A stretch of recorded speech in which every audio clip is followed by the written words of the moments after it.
வசிஷ்ட மகா கணபதியே நமக. வணக்கம். எஸ்கே ஜோதிடத்தின் வாயிலாக உங்களை சந்திப்பதில் பெருமகிழ்ச்சி அடைகின்றேன். இன்றைக்கு நாம் பார்க்க இருக்கின்ற ஜோதிட தலைப்பு செவ்வாய் தோஷம் திருமணத்திற்கு தடையா. இந்த தலைப்பில் நாம் பார்க்க இருக்கின்றோம். அதற்கு முன்னதாக என்னுடைய சேனலை நீங்கள் இன்னும் சப்ஸ்கிரைப் பண்ணலன்னா சப்ஸ்கிரைப் பண்ணுங்கள். உங்களுடைய நண்பர்களுக்கும் உறவுகளுக்கும் ஷேர் பண்ணுங்கள், லைக் பண்ணுங்கள், பெல் ஐக்கானை ப்ரெஸ் பண்ணுங்கள். என்னுடைய வீடியோ பதிவானது உங்களை வந்தடையும். ஜோதிடம் சார்ந்த பல்வேறு கருத்துக்கள் உங்களுக்கு கிடைக்கப்பெறும். இன்னைக்கு பார்த்தீங்கன்னு சொன்னால், இந்த செவ்வாய் தோஷம் என்பது மிகப்பெரிய ஒரு பேசும் பொருளாக இருந்துகிட்டு இருக்கு. ஜோதிடர்களை விட பெற்றோர்கள் இதை ரொம்ப பெருசாக எடுத்துக்கிட்டு இருக்கிறாங்க. சில ஜாதகங்களில் செவ்வாய் யோகாக்காரங்களாக இருப்பாங்க. சில ஜாதகத்தில் செவ்வாய் பாவ நிலையில் இருக்கும். நம்ம அதை பார்க்கணும். லக்னத்தை பொறுத்து தான் எல்லாமே. என்னுடைய ஆஃபீஸுக்கு ஒரு கிளைண்ட் வரார். அவர் கடக லக்னம். கடக லக்னத்துக்கு 2ஆம் இடத்துல செவ்வாய். எனக்கு செவ்வாய் தோஷமா சார்? ஏன்னா 2ல் செவ்வாய் இருக்கு, இந்த மாப்பிள்ளைக்கு செவ்வாய் இருக்குன்னு பொண்ணு தர மாட்டாங்கிறாங்க அப்படிங்கிறார். கடக லக்னத்தை பொறுத்தவரையிலும் 5 மற்றும் 10 கூடிய முதல் தரமான யோகாதிபதி செவ்வாய், ஜீவனாதிபதி செவ்வாய், பூர்வ புண்ணிய ஸ்தானாதிபதி செவ்வாய். கடக லக்னத்திற்கு மாபெரும் சுபர். சரிங்களா? அப்ப கடக லக்னத்திற்கு செவ்வாய் லக்னத்துக்கு 2ஆம் இடமான சிம்மத்தில் இருக்கும் பொழுது அது யோகத்தை தான் கொடுக்கும், தோஷத்தை கொடுக்காது. ஸோ லக்னத்திற்கு அல்லது ராசிக்கு 2, 4, 7, 8, 12 செவ்வாய் இருந்ததுன்னா செவ்வாய் தோஷம் அப்படின்னு ஒரு தீர்மானத்தை மனசுல பொருத்திக்கிட்டு பயப்படுறீங்க. சரிங்களா? அந்த மாதிரி அல்ல. நீங்களா பெற்றோர்களா ஒரு முடிவுக்கு வரக்கூடாது. சில ஜோதிடர்களும் என்ன பண்றாங்கன்னா, ஜாதகத்தை பார்த்துட்டு 2ல் செவ்வாய் இருக்கு செவ்வாய் தோஷம், 4ல் செவ்வாய் இருக்கு செவ்வாய் தோஷம், 8ல் செவ்வாய் இருக்கு செவ்வாய் தோஷம் அப்படின்றாங்க. இது தப்பு. 5, 9 இடங்களில் இருக்கின்ற செவ்வாயும் சில நேரங்களில் தீமைகளை விளைவிக்கும், மறந்துடக்கூடாது. சரிங்களா? 5, 9 இருக்கின்ற செவ்வாயும் தீமைகளை விளைவிக்கும். நம்ம இதை இப்படி பிரிச்சு பண்ண. நான் ஏற்கனவே என்னுடைய வீடியோ பதிவு சொல்லியிருக்கிறேன். நான் 6 லக்னங்களுக்கு செவ்வாய் சுபர், 6 லக்னங்களுக்கு செவ்வாய் பவர், இப்படி பிரிச்சுங்க. இப்போ மீன லக்னம். மீன லக்னத்திற்கு செவ்வாய் யாரு? தன பாக்கியாதிபதி, 2 மற்றும் 9ஆம் பாவாதிபதி. சரிங்களா? அவர் எங்கிருந்தாலும் அந்த இடத்தை வலுப்படுத்துவார். மீன லக்னத்திற்கு செவ்வாய் மிகப்பெரிய தோஷத்தை செய்ய மாட்டார். தனாதிபதி 2ஆம் இடத்தில் ஆட்சி பெறுகிறார். 1, 2ல் செவ்வாய் இருக்கு, செவ்வாய் தோஷம் அர்த்தமா? இல்ல. ஆட்சி பெற்ற செவ்வாய் தோஷத்தை விளைவிக்காது. லக்ன சுபர், தனாதிபதி. மீன லக்னத்திற்கு 2ஆம் இடத்திலே செவ்வாய் ஆட்சி பலம் அடைகிறார், நன்மை செய்யும். சரிங்களா? அதே மாதிரி மீன லக்னத்திற்கு 7ல் செவ்வாய் இருக்கிறார். கெடுதல் செய்யுமா? செய்யாது. ஏன்னா மீன லக்னத்திற்கு 9ஆம் பாவாதிபதி பாக்கியாதிபதி செவ்வாய், ஒரு திரிகோணாதிபதி செவ்வாய். திரிகோணாதிபதி நிற்கின்ற இடம் வலிமை பெறும். சரிங்களா? அப்போ மீன லக்னத்திற்கு 7ஆம் இடமான கன்னியில் செவ்வாய் இருக்கிறது.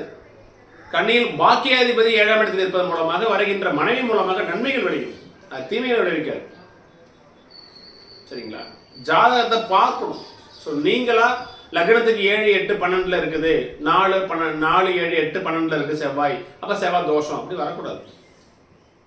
சரி, இன்னொன்னு சொல்லுவோம். இப்போ கன்னி லக்னம். கன்னி லக்னத்திற்கு 5ஆம் இடத்தில் செவ்வாய் உச்சமா இருக்கு. இருக்கலாமா? இருக்கக்கூடாது. இப்ப நம்ம என்ன சொல்லுவோம்? கன்னி லக்னம் 5ல் செவ்வாய், செவ்வாய் தோஷம் இல்லைன்னு சொல்லுவோம். நம்மளுடைய கணக்கு என்ன? ஒரு ஜாதகத்துல லக்னத்திற்கோ ராசிக்கோ 2, 4, 7, 8, 12 செவ்வாய் இருந்தால் செவ்வாய் தோஷம்னு வச்சுக்கிறோம். சரிங்களா? இப்ப கன்னி லக்னம். கன்னி லக்னத்திற்கு 5ஆம் இடமான திரிகோணஸ்தானத்தில் செவ்வாய் மகரத்தில் உச்சபலம் அடைகிறார்.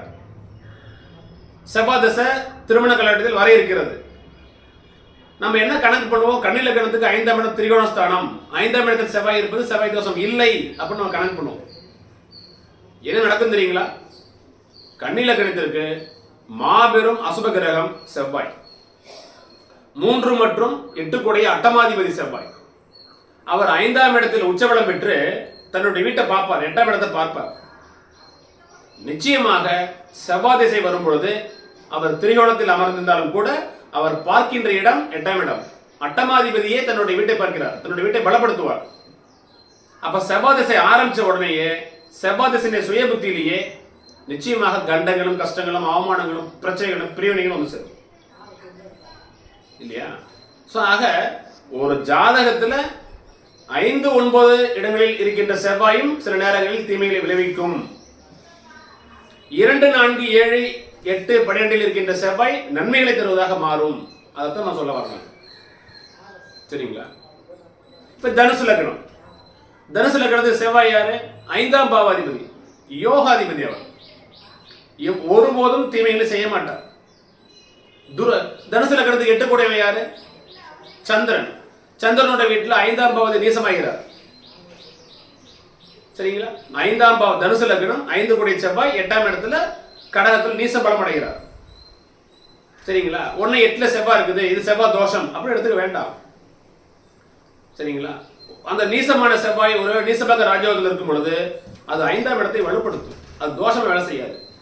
எப்பொழுதுமே தனுசு, மீனம், மேஷம், விருச்சிகம், கடகம், சிம்மம் இந்த 6 லக்னங்களுக்கு செவ்வாய் மிகப்பெரிய கெடுதலை தரமாட்டார்.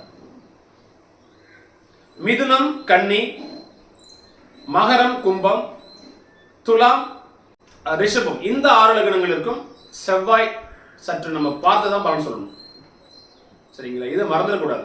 ஒரு ஜாதகத்துல இன்னைக்கு மிகப்பெரிய ஒரு பேசும் பொருளா இருந்துட்டு இருக்குது. என்னிட்ட கிளைண்ட் வருவாங்க, நான் சொன்னாலே கேட்க மாட்டாங்க. இல்லைங்க அந்த ஜோசியர் வந்து 8ல செவ்வாய் இருக்குன்னு சொல்லிட்டாருங்க, அதனால செவ்வாதோஷம் உள்ள பையனை தாங்க நம்ம கல்யாணம் பண்ணணும், செவ்வாதோஷம் உள்ள பொண்ணை தான் கல்யாணம் பண்ணுவாங்க. எப்பெல்லாம் தெரியுங்களா செவ்வாய் தோஷத்தை விளைவிக்கும், எப்ப விளைவிக்காது? சில நம்ம பார்க்கணும், ஜாதகத்தை பார்க்கணும். செவ்வாய் தசை நடப்புல வரணுங்க. இது மறந்துடுறாங்க, எல்லாருமே மறந்துடுறாங்க. கண்ணில கணிமை வச்சுப்போம். மாபெரும் அசுர கிரகம். இப்பதான் சொன்னேன் நான், கண்ணில கணத்திற்கும் மிதுன கணத்திற்கும் செவ்வாய் மாபெரும் பாவர். கண்ணில கணத்திற்கு 3 மற்றும் 8 கூடிய செவ்வாய் பகவான், மிதுன லக்னத்திற்கு 6 மற்றும் 11ஆம் பாவாதிபதி செவ்வாய், 6ஆம் பாவாதிபதி மிதுன லக்னத்திற்கு. அப்ப இந்த 2 லக்னத்திற்கும் மற்ற லக்னங்களை விட இந்த மிதுனம் மற்றும் கன்னி இந்த 2 லக்னக்காரங்களுக்கும் செவ்வாயை பற்றி நாம் நிச்சயம் பார்த்தா பலன் சொல்லணும். சரிங்களா? சப்போஸ் மிதுன லக்னம் செவ்வாய் 6ஆம் பாவாதிபதி 8ஆம் இடத்தில் உச்சம் பெறுகிறார், தப்பு. இந்த இடத்துல செவ்வாய் உச்சம் பெற்ற தோஷம் எடுத்துக்க வேண்டாம். கண்டிப்பா மிதுன லக்னம் 6ஆம் பாவாதிபதி சத்துருஸ்தான காரகன், கடன், நோய், வம்பு, வழக்கு, சிக்கல்களை கொடுக்கின்ற ஒரு கிரகம் செவ்வாய். செவ்வாய் தன்னுடைய காரகத்தின் வழியாகவும் ஆதிபத்தியத்தின் வழியாகவும் தீமைகளை செய்வார். அப்ப 6ஆம் பாவாதிபதி 8ஆம் இடத்தில் உச்சபலம் அடைவது தப்பு. அப்ப இந்த நேரத்துல செவ்வாய் தசை வருதான்னு பாருங்க. சப்போஸ் அவர் பிறக்கும் பொழுதே ராகு தசையில பிறக்கிறார் வச்சுக்கங்க. திருவாதிரை நட்சத்திரம் மிதுன ராசியில பிறக்கிறார், மிதுன லக்னம் மிதுன ராசி திருவாதிரை நட்சத்திரத்துல பிறக்கிறார். அப்ப ராகு தசையிலே பிறக்கிறார். அவருக்கு ஒருபொழுதும் அவருடைய ஜென்மம் ஆயுள் முழுக்க செவ்வாய் திசை வரவே வராது. அப்ப 6ஆம் பாவாதிபதி 8ஆம் இடத்தில் இருப்பது தீமை என்று சொன்னாலும் 8ஆம் இடத்தில் செவ்வாய் இருக்குது, செவ்வாய் ஆட்சி பெற்று செவ்வாய் உச்சபலமா இருக்குது, இது செவ்வாய் தோஷம் அப்படின்னு சொன்னாலும் கூட அந்த கிரகத்தினுடைய தசாபுத்தி நடப்பில் வரும்பொழுதுதான் அந்த செவ்வாய் தன்னுடைய தீய பலன்களை கொடுக்கும். சரிங்களா? இது மறந்துடக்கூடாது. ஒருவேளை அந்த செவ்வாய் உச்சம் பெற்ற செவ்வாய் வக்ரமானாலும் அது அந்த தீய பலனை கொடுக்காது. 6ஆம் பாவாதிபதி வக்ரமடைந்து விட்டார், செவ்வாய் வக்ரமடைந்து விட்டார், வக்ரம் பெற்று 8ஆம் இடத்தில் இருக்கிறார், நிச்சயமாக அவர் தோஷம் செய்ய மாட்டார். மிதுன லக்னத்திற்கு 5ஆம் பாவாதிபதி சுக்கிரனுடன் செவ்வாய் இணைந்திருக்கின்றார். 8இல் செவ்வாய் மிதுன லக்னம், 8இல் செவ்வாய் உச்சபலம் அடைகிறார். 8இல் அமர்ந்த உச்சபலம் பெற்ற செவ்வாயுடன் 5ஆம் பாவாதிபதி என சுக்கிரன் இணைந்திருக்கிறார். சுக்கிரனுக்கு செவ்வாய்க்கு ஒரு 7 டிகிரி இருக்குது சொன்னா சுக்கிரன் தன்னுடைய புனிதத்தன்மையால் செவ்வாயை பலப்படுத்துவார். அங்கே பிருகுமங்கள் வேலை செய்யும். 6ஆம் இடத்தினுடைய சுப பலன்கள் அங்க நடக்கும், நல்ல வேலை கிடைக்கும், நல்ல சம்பாத்தியம் கிடைக்கும். சுப கடன்கள் கிடைக்கும். சரிங்களா? பேங்க்ல கூப்பிட்டு பணம் கொடுப்பான்.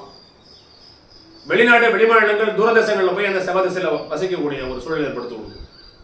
சரிங்களா? நம்ம ஒரு ஜாதகத்தை பார்த்தோன்னே 8ல் செவ்வாய் இருக்குது செவ்வாய் தோஷம், 7ல் செவ்வாய் இருக்கு செவ்வாய் தோஷம், 4ல் செவ்வாய் இருக்கு செவ்வாய் தோஷம் சொல்லவே கூடாது. சரிங்களா? உன் செவ்வாய் தோஷம் எப்போ வேலை செய்யுன்னு சொன்னா அந்த தசா புத்தி நடப்புல இருக்கணும், செவ்வாய் வக்ரம் இல்லாமல் இருக்கணும், செவ்வாய் சுபகிரகத்தினுடைய இணைவு பார்வை பெறாமல் இருக்கணும், லக்ன அசுபராக இருக்கணும். இப்படிலாம் இருந்தால் தான் செவ்வாய் திசை அங்கே வேலை செய்யும். செவ்வாய் திசையில் சில தொந்தரவுகளும் கஷ்டங்களும் வரும். சரிங்களா? ஸோ அதனால மறுபடியும் சொல்கிறேன் பாருங்க, கடகம் சிம்மம், மேஷம் விருச்சிகம், தனுசு மீனம், இந்த 6 லக்னங்களுக்கும் மிகப்பெரிய கெடுபலன்களை செவ்வாய் செய்வது இல்லை. சரிங்களா? இப்போ மற்றொரு எடுத்துக்காட்டு, இப்போ கடக லக்னம்.